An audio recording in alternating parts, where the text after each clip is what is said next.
Los grandes pensadores y Dios.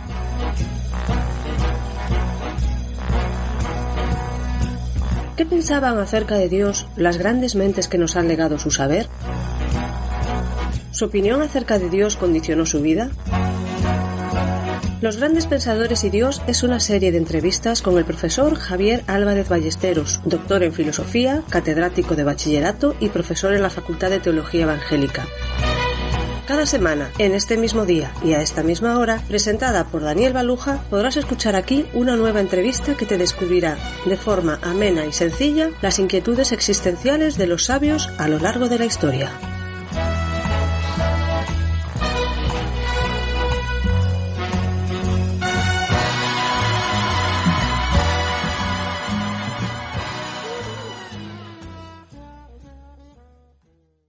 Hoy vamos a abordar el mito de la caverna, que escribió Platón con ideas pedagógicas en su obra La República. Teniéndote a ti, pues seguro que tú vas a darnos una ampliación importante del tema y qué tiene que ver eso con lo que es el tema de nuestro programa. Adelante, Javier. Pues este mito tiene que ver con Dios, por supuesto, y también con la naturaleza humana. Al final del mito, Platón va a identificar precisamente a Dios con la idea del bien supremo, y este bien supremo, Dios, es la causa de todo lo existente. Y además de Dios, habla también del problema de la existencia humana y de cómo encontrar un camino. Yo creo que este es el tema más interesante del mito de la caverna. Cómo encontrar un camino que le permita al hombre salir de esas sombras de esa caverna y llegar a encontrar la luz y al final pues esa idea suprema de bien o de Dios, que es de lo que se trata en el fondo del mito. Bueno, y entonces esa idea que Platón utiliza para enseñar algo, esa idea se corresponde con la vida de muchas personas ahora mismo, esa situación tan extraña. Pues sí, Platón dice ahí en el mito, es un diálogo en el que está hablando la figura de Sócrates, que es el personaje principal que utiliza Platón, y otro interlocutor. Entonces, cuando Platón le describe la situación esta en la que están los hombres de la caverna, el interlocutor le dice, qué extraña escena describes y qué extraños son también los prisioneros. A lo que Sócrates contesta una de las cosas más bonitas, a mi modo de ver, de todo este diálogo de la caverna. Dice, pues ni tan extraña es la imagen ni tan extraños son los prisioneros, porque dice iguales en todo a nosotros, porque en primer lugar, ¿crees que los que están allí han visto otra cosa de sí mismos o de sus compañeros, sino las sombras proyectadas por el fuego sobre la parte de la caverna que está enfrente de ellos? Es decir, es una situación extraña, ¿no? Unos hombres que aparecen ahí atados desde que son niños, desde que han nacido, y no pueden ver nada más que las sombras. Y dice, bueno, pues qué extraño, qué raro es todo esto. Y Platón dice, pues mira, no es tan extraño ni tan raro, porque ¿qué cosa vemos nosotros de los demás si no es precisamente su apariencia exterior, si no es su sombra? Nosotros podemos conocer a alguien, creer que le conocemos, y en realidad solamente vemos pues su cuerpo, su conducta, su sonrisa, sus palabras, pero el fondo no lo vemos. Y no solamente de los demás, sino que Platón dice una cosa muy interesante, ni siquiera de nosotros mismos, porque ¿qué es lo que yo conozco de mí? Si no es lo que veo por la mañana cuando me levanto y me miro en el espejo y me comporto, pero yo me conozco realmente, yo sé quién soy, y uno ve su cuerpo y dice, no, es que yo soy como soy por dentro. Y tampoco es cuestión de coger un bisturí, abrirse y ver las venas, porque tampoco es eso lo que uno es por dentro, ¿verdad? Entonces, este es el misterio profundo en el que estamos, el mundo de la apariencia, que no vemos de los demás, ni de nosotros mismos nada más que apariencias y sombras de las cosas. O sea que esa fábula o esa especie de parábola didáctica, entiendo, para enseñar algo acerca de pensar, entiendo yo, ¿no? Pues sí, nos habla de una situación en la que el ser humano está encadenado en un mundo de apariencias. Y realmente esto nos hace pensar, como muy bien dices, nos hace pensar si no viviremos nosotros también, tú y yo y las personas que nos están escuchando ahora mismo en este programa, si no viviremos también en un mundo de meras apariencias. Entonces, si vivimos en un mundo de meras apariencias, será porque hay un mundo también de realidad verdadera. Y la pregunta es, ¿se puede encontrar ese mundo? ¿Se puede ir hacia allá? ¿Se puede salir de esta situación de esclavitud, de vivir en un mundo de sombras? Como Platón está escribiendo un cuento, pues él dice que sí, que es posible escaparse de la apariencia en busca de la verdad. Y lo que va a decir es que ese camino, por supuesto, tiene que ver mucho con la reflexión.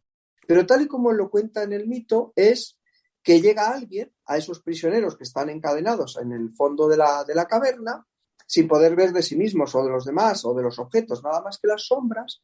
Entonces llega alguien y desencadena a uno de estos prisioneros.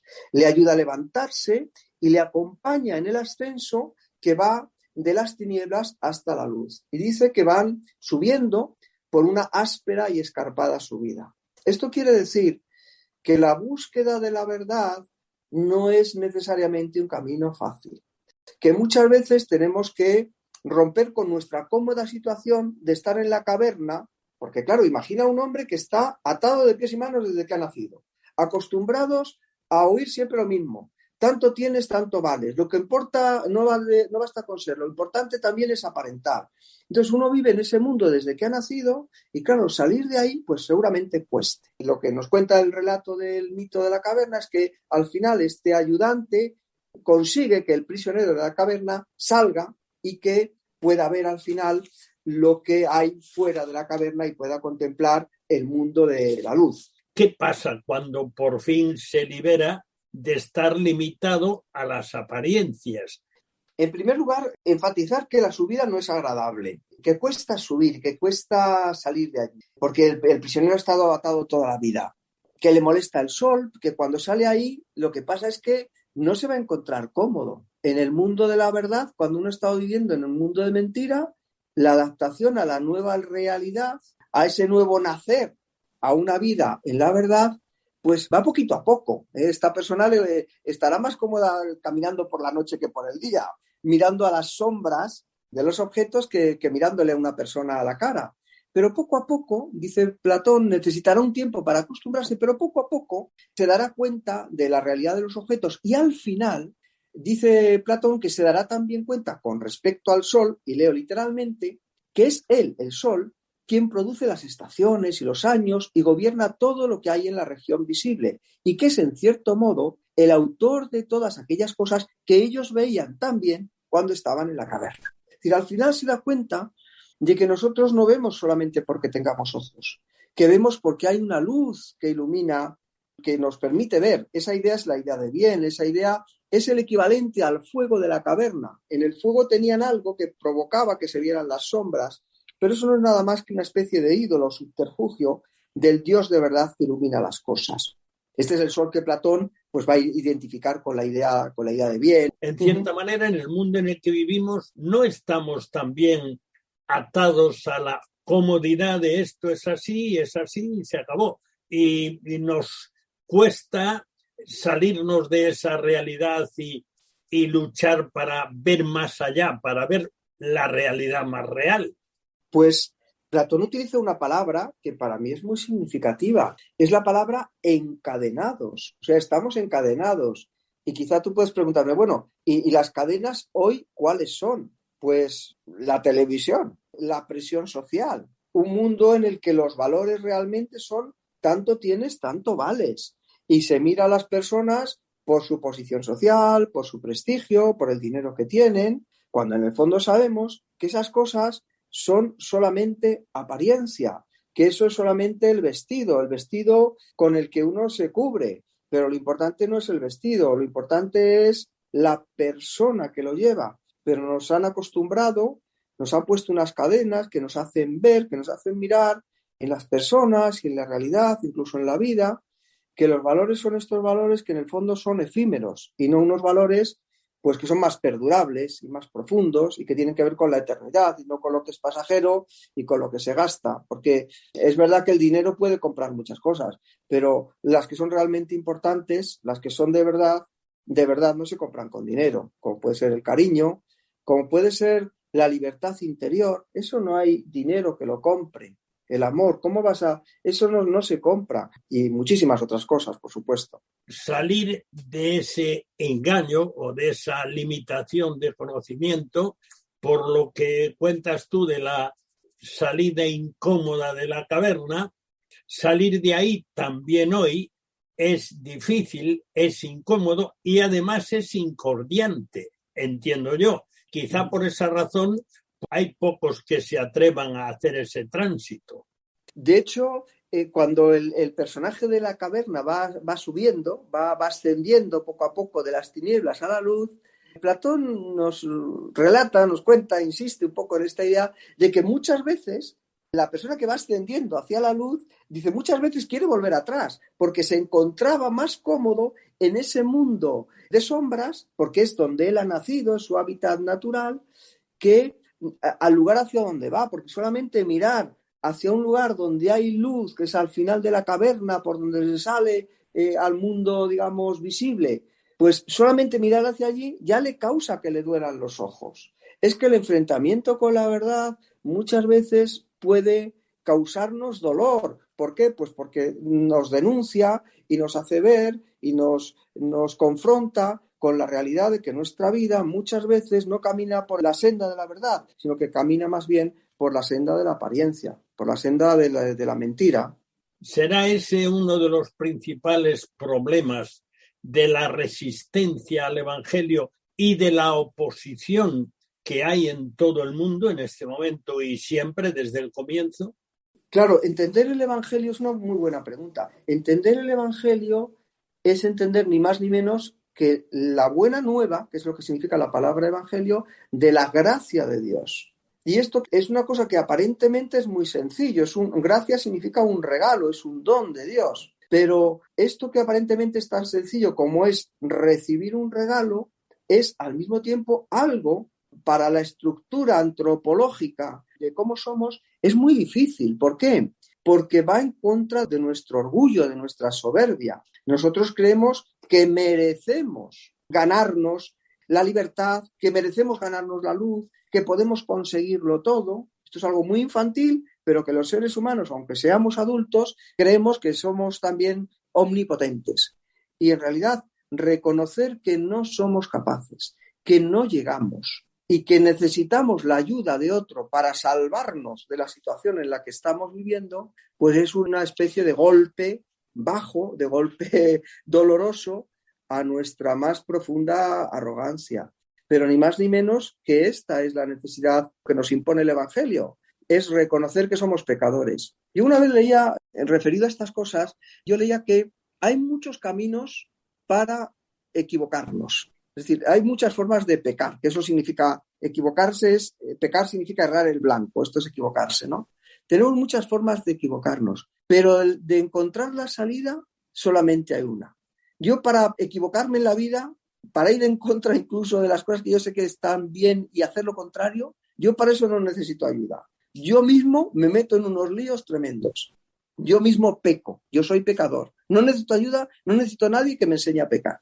Sin embargo, para salvarme de esa condición, yo me di cuenta que necesito a alguien porque yo no puedo. Y esa es la salvación que ofrece el Evangelio. Esta mañana un editorial de un periódico nacional de que hay en todo el mundo, y estamos hablando de ahora, pero si leemos el libro de los Hechos, el relato de los primeros tiempos de la Iglesia, esa situación ya estaba ahí, de oposición radical a los que anunciaban la verdad que liberaba de las sombras y que llevaba a la verdadera realidad y a la libertad auténtica. Ahora, esa oposición es un poco como, digo yo, como decir, no, yo no quiero transitar ese camino difícil, yo estoy muy cómodo aquí en lo que estoy ahora. Yo no sé si Platón tenía la intención de enseñar eso o algo semejante, pero me da la impresión que algo de eso sí había. Pues no te equivocas en absoluto. ¿Qué es lo que pasa? Aquí uno piensa, bueno, pues cuando los prisioneros son liberados y llegan a ver la luz, dice, bueno, pues ya se acabó la película, ya se acabó todo. Y sin embargo, no, Platón continúa el mito. Y entonces Platón se plantea, bueno, ¿qué pasará cuando estos prisioneros que han sido liberados y están en la luz se acuerden de las personas que siguen allá en el mundo de las sombras. Y entonces la respuesta que da Platón es muy interesante, porque dice, en primer lugar, el que sale a la luz, dice, se alegrará de su situación, porque se va a dar cuenta de que ha sido liberado, de que ya no está atado, entonces se va a alegrar mucho de esto. Y no va a tener, digamos, morriña, como decís los gallegos, de la situación en la que se encontraba antes, ¿no? En ese mundo de caverna. Pero el mito continúa, entonces dice que se compadecería de aquellos amigos, de aquellos familiares, de aquellas personas que él ha dejado en el fondo de la caverna. Y entonces Platón hace que este prisionero liberado vuelva otra vez a la caverna y vuelve a la caverna jubiloso, deseando contarle a sus compañeros pues que ha visto la luz, que ha conocido la verdad. Y claro, la respuesta que da Platón es muy interesante, porque dice que tratarían incluso de dar muerte si pudieran cogerle entre sus manos a aquel que intentara liberarles de su situación, aquel que intentara romper las cadenas que les tienen aprisionados y hacerles subir. Es decir, que sí hay ciertamente en Platón un reconocimiento de lo que puede pasar cuando el hombre que ha visto la luz va a la caverna y les dice a esos hombres que viven con sus honores, con su fama, con su gloria, porque dice Platón, en ese mundo de apariencia también están los listillos, también hay honores. Imagínate, pues, uno que dijese, pues mira, ahora ha pasado la Venus Afrodita, obviamente una sombra de alguien que portara una estatua y proyectara la sombra de Venus Afrodita. Y dice, pues después de Venus Afrodita va a pasar un jarrón con patas. Y después de Venus Afrodita pasaba el jarrón con patas, porque alguien lo va aportando y esa era la historia que hacían siempre. Y todos, ¡ay, qué bien, qué sabio! Dice Platón, ¿no crees que alguien que vive en ese mundo no se sentiría incómodo si alguien le dice que todos esos honores, que toda esa fama, que toda esa gloria aparente, en realidad no es nada más que humo y algo que es completamente vacío? Ese intento de decirles a los hombres que el mundo en el que viven no es el único mundo posible, hacerles que abran los ojos para que vean la luz, pues tiene, según Platón, en este mito, pues tiene también sus consecuencias. Me parece muy interesante porque es justamente uno de los aspectos de la proclamación de la verdad que se inicia de forma especial a partir de Jesucristo. Porque el mensaje de Cristo es arrepentíos, o sea, vais perdidos, estáis equivocados, y eso tiene que sentar de momento fatal. Efectivamente, este arrepentíos, y estás hablando de Jesús, y podemos pensar también en su predecesor, Juan el Bautista, ¿verdad? Que está mandando un mensaje, también un mensaje muy duro, un mensaje muy fuerte. Arrepentíos significa que vais en una dirección y tenéis que dar la vuelta. Entonces, muchas veces a los seres humanos, no, muchas veces, yo creo que son pocas las veces donde nos gusta que nos hagan daño. Pero la Biblia dice, el libro de Proverbios dice, fieles son las heridas del que ama, pero importunos los besos del que aborrece. Esto dice Proverbios 27:6. Y en castellano lo decimos de otra manera. Decimos, quien bien te quiere te hará llorar. Y es verdad que la persona que te quiere es la persona que te dice la verdad. Si hay algo que no está bien en tu vida, pues ¿quién es el que te va a avisar? ¿Tu compañero de trabajo que ni fu ni fa? ¿O va a ser precisamente tu amigo, tu esposo, tu esposa, la persona que tienes más cerca que te va a decir, oye, pues mira, Daniel o Javier o Pedro o Manuel, es que esto que estás haciendo no está bien, porque si vas por ahí, claro, porque al decirte algo que no está bien en tu vida, pues a lo mejor te va a molestar. Pero ¿quién te va a ayudar? ¿Quién te va a decir la verdad? El que te quiere, la persona que te quiere. Entonces, se va a arriesgar. Y una de las cosas que dice Platón es que cuando esta persona que ha sido liberada se acuerda de los que están también atados en esas sombras, dice, se compadece de ellos. Y por eso vuelve. Aunque no le guste volver a la oscuridad, por eso vuelve. Y esto yo creo que es una cosa que en el Evangelio también se puede observar, ¿verdad? El que ha conocido la verdad los que hemos conocido la verdad, pues ¿qué deseo tenemos? Pues que esto que hemos conocido pueda llegar a otros, pueda alcanzar el corazón de otras personas y que puedan tener la misma libertad que nosotros hemos tenido. Conocerán la verdad y la verdad les hará libres. Pues ¿qué queremos las personas que hemos conocido esa verdad? Que haya otros que también la conozcan. ¿Quiere eso decir que Platón, que vivió hace tantos años y que en realidad tenía un conocimiento distinto del que nosotros podemos tener hoy, pero en cierta manera él se anticipa a la situación del que no conoce la verdadera libertad y va al precio que sea, en su idea, eso de volver dentro de la caverna y decir, venga, salir, que ahí eso es toda una falsedad, yo os invito a salir de ahí y a ver la verdad, y a ver la luz, y a ver la libertad, y se arriesga a que lo mismo que pasa hoy, exactamente igual, pues que el que te dice, ¿qué vas? Estás equivocado, hombre. Bueno, ¿tú de qué vas, hombre? ¿Cómo que estoy equivocado? ¿Quién eres tú para meterte en mi vida y decirme que estoy equivocado? O sea que abunda un poco en lo que tú estabas diciendo ahora, en ese texto de Proverbios, que en realidad duele que alguien de repente te diga, y con palabras fuertes, porque a veces el mensaje que viene de parte de Dios es fuertísimo. Y vamos, es incómodo. De hecho, pienso que hay muchos cristianos que para no herir, pues no dicen nada. Pues efectivamente, si no digo nada, si no hago nada también, si no me mezclo, si no me comprometo, no meto la pata. Y es verdad que los que hacen cosas se equivocan, es verdad. Pero, por otro lado, el mensaje es tan importante, no solamente bonito, iba a decir bonito, pero es tan radical, es que se trata de romper las cadenas. Platón decía, no se trata de una ligera cuestión, se trata de romper las cadenas.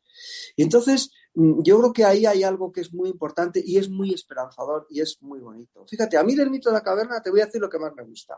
Como más me gusta es cómo termina.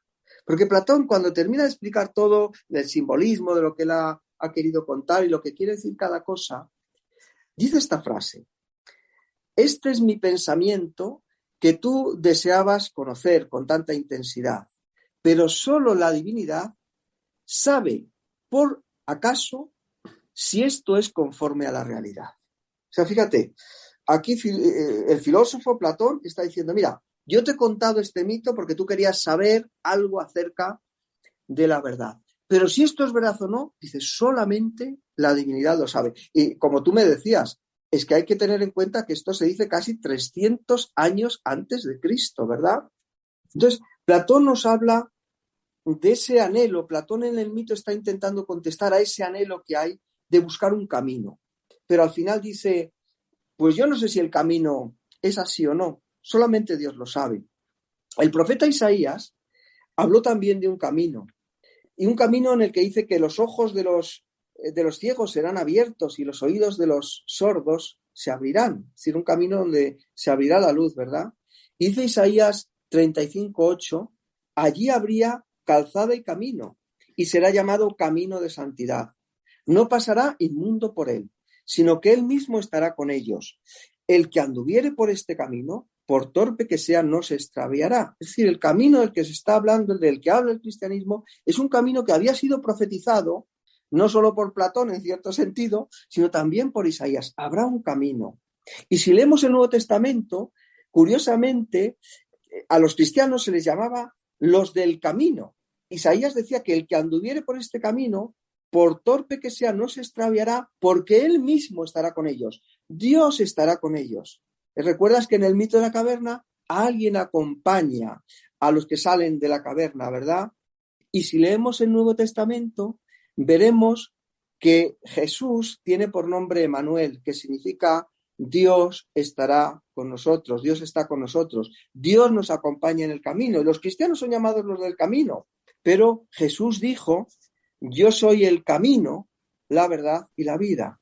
Es decir, yo soy lo que los hombres, o el hombre de todo lugar y de todo tiempo, incluso Platón o tú, querido oyente que estás escuchando esto, han buscado y buscan desde lo más profundo del interior de su alma un camino que les lleve, que nos lleve del mundo de las tinieblas al mundo de la luz. Y Jesús dice, yo soy el camino, es decir, yo soy lo que los hombres de todos los tiempos y todas las edades están buscando. Por eso los que conocemos a Jesús, tenemos la respuesta a lo que los hombres buscamos desde lo más profundo de nuestra infancia, que es escaparnos de las sombras y encontrar la luz.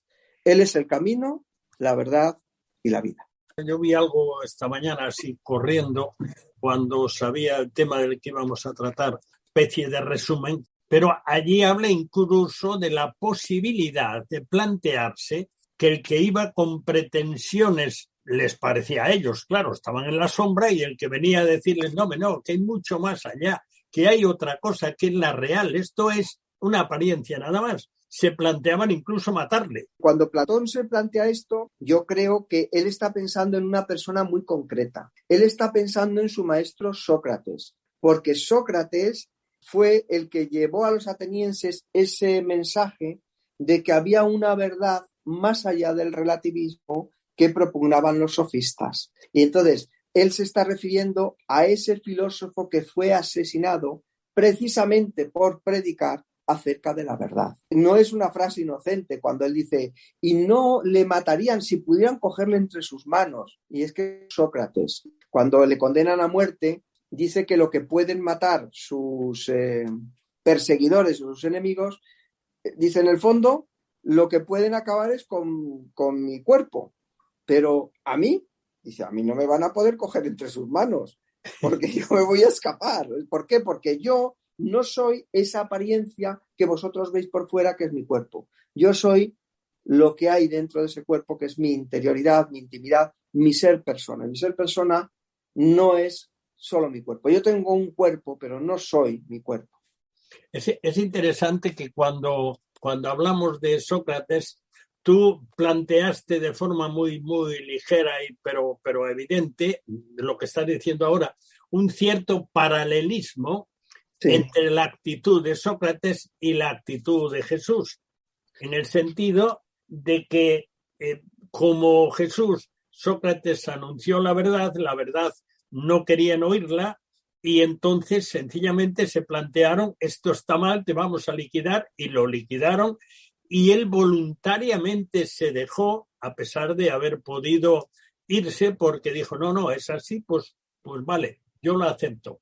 Y planteaste un cierto paralelismo en cuanto al que ofrecía encontrar la verdad y fue rechazado. Sí, esto lo tuvieron en cuenta los padres de la Iglesia, se dieron cuenta de este paralelismo, también obviamente de las diferencias, pero es que fíjate, también en el Nuevo Testamento se dice, claro, refiriéndose a los judíos, pero yo creo que se aplicaría también a los gentiles en este caso, ¿no? Es que a los profetas que Dios había enviado antes, les matasteis a todos. La parábola esta de la viña que manda a unos obreros y tal, y luego manda a su hijo y al final matan hasta el hijo. Entonces esto es una denuncia de que realmente a los seres humanos no nos gusta o no nos interesa o no nos apetece escuchar esa palabra que tú has dicho antes, la palabra arrepentimiento, que tenemos que cambiar de vida, que tenemos que cambiar de rumbo.